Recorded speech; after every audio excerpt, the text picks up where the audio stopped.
जो खानवेल में जो घटना बनी है वो उससे मीडिया हमारा इसके बारे में जानता है कि क्या घटना थी क्या नहीं। जो जनरल डेवलपमेंट रूल्स 2023 जिसको हम काला कानून कहते हैं, ये पिछले 1.5-2-3 महीने से लगातार चर्चा का विषय बना हुआ है। और उसी कानून के तहत जो पिछले दिनों जो खानवेल में घटना बनी आदिवासी परिवार के साथ, उस मामले में ये मामला हाईकोर्ट के संज्ञान में है।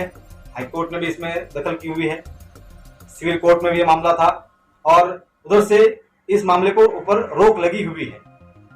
बावजूद दादरा नगर हवेली जिला प्रशासन, जिला कलेक्टर महोदय के अगुवाई में जो अभियान चलाया गया, ये पूरे दादरा नगर हवेली में एक यहाँ के आदिवासी समाज, यहाँ के स्थानीय समाज, यहाँ के जो मूल लोग हैं और जो बरसों से जो स्थायी अपना घर रूम चौल बनाकर जो लोग रह रहे हैं, उनमें एक डर फैलाने का कार्य किया गया है। हालांकि इस मामले जब हाईकोर्ट के मामले में इसमें संज्ञान में है, जब हाईकोर्ट में इस बारे में कहा गया है, सिविल कोर्ट ने इस बारे में लिखित में साझी दी हुई है। हमें ऐसा रिपोर्ट मिला कि जब परिवार यही एक ही मांग कर रहा था कि भाई तुम लोगों को तोड़ना है तो हमें मानना नहीं है, लेकिन एक बार ये हाईकोर्ट और सिविल कोर्ट से जो जजमेंट आया उसको पढ़ो तो सही ऐसा। तो हमें ऐसा मिला कि जो खानवेल आरडीसी ने ऐसा स्टेटमेंट दिया वो हमें तो पढ़ना ही नहीं आता है। तो इस तरह से जो कार्य वहां पर जो किया गया है, इसको उससे पूरे दादरा नगर में पूरे समाज में एक भय और डर का माहौल फैल गया। इसलिए जो आज की जो प्रेस कॉन्फ्रेंस हम लोगों ने ये संयुक्त तत्वाधान में जो की है, उसको विषय करने का काम यही है। और कुछ सवाल भी हम प्रशासन से करना चाहते हैं कि ये हमें जो रिपोर्ट मिला अभी दादरा नगर हवेली में ऐसे 2-3 सालों में कई कंपनियों में कुछ होटल, कुछ रूम, कुछ घर वालों को 2, 3, 4, 5 साल पूर्व में नोटिस दी गई है। पर रूम या होटल जो अभी बने ऐसा तोड़ने के लिए जो पीडीए द्वारा, वो आज तक तोड़ी नहीं गई। वो हमने एविडेंस दिए हैं प्रशासन को, वो भी देने वाले कि भाई उसमें 3, 4, 5 साल से कार्रवाई नहीं हो रही है। तो इस मामले में इतनी तत्काल कार्रवाई करने की जरूरत क्या थी? एक ये बड़ा सवाल है।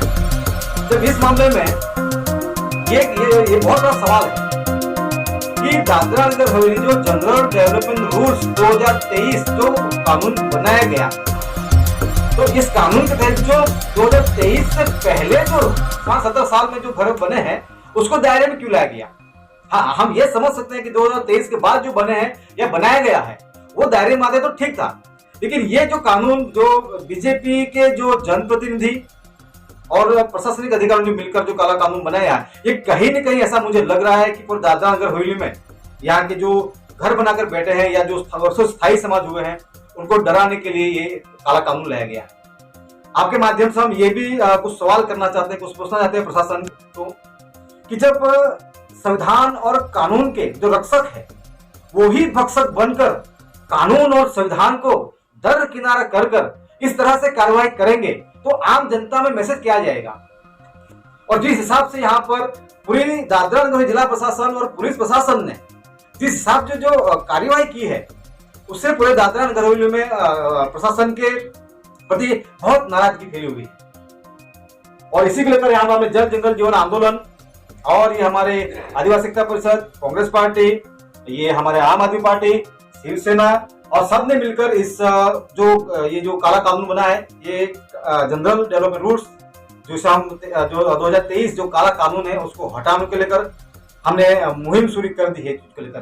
क्योंकि एक साइड यहाँ पर देख रहे हैं कि नौकरी हो, व्यवसाय हो, हर तरह से यहाँ के जो लोग हैं उससे परेशान है, व्यापारी परेशान है। और जैसे जैसे यहाँ से बरसों से घर बनाकर जो लोग रह रहे हैं और उनके घर भी तोड़ना शुरू कर देंगे। अभी तो इस हिसाब से इनके जो कानून के हिसाब से ये समझ में आ रहा है कि दादरा नगर हवेली में 99% जो घर ग्रामीण विस्तारों में जो बने हैं वो तो अवैध हो गए हैं। तो क्या वो प्रशासन सबके घर तोड़ देगा? ये बड़ा सवाल यहाँ पर इसीलिए हमने यहाँ पर आने वाले 30 अप्रैल को इस काले कानून के खिलाफ इस रैली के नाम हमने स्वाभिमान रैली का नाम दिया है। और इस रैली के माध्यम से हम महामहिम राष्ट्रपति महोदया के नाम से ज्ञापन सौंपेंगे और उसमें जिन अधिकारियों ने ये जो कार्य किया हुआ है, हम बिल्कुल ये जो आज मीडिया के सामने हम सवाल कर रहे हैं, ये सवाल हम उनके सामने करेंगे कि भाई जब हाईकोर्ट, सिविल कोर्ट और तमाम जो नीति नियम है उसके दायरे में नहीं होने के बावजूद आप लोगों ने जो कार्रवाई की है, तो उसके ऊपर आपका क्या कहना है, ये पूछेंगे हम। क्योंकि अब यहाँ पर ये जो सारे सवाल हैं, ये तो प्रदेश के चुने हुए जनप्रतिनिधियों को करना चाहिए था। मुझे आज भी ये समझ में नहीं आ रहा कि आज ये घटना अभी 2-3 दिन हो गए हैं, लेकिन इस कानून के खिलाफ, इस काले कानून के खिलाफ ना सांसद ने कुछ कहा, ना जिला प्रमुख ने कुछ कहा, ना नगर पालिका प्रमुख ने कुछ कहा, नहीं विश्व पंचायत के सरपंच और काउंसिलर और भाजपा के किसी भी नेताओं ने इस काले कानून के खिलाफ एक शब्द तक आज नहीं बोला। मुझे समझ नहीं आ रहा है, तो क्या ये जो काला कानून जो बनाया है, ये तमाम चुने हुए जनप्रतिनिधि और भाजपा के नेताओं द्वारा और प्रशासन की मिलीभगत से, सबके सहमति से ये काला कानून बनाया गया है, ऐसा हमें समझ में आ रहा है।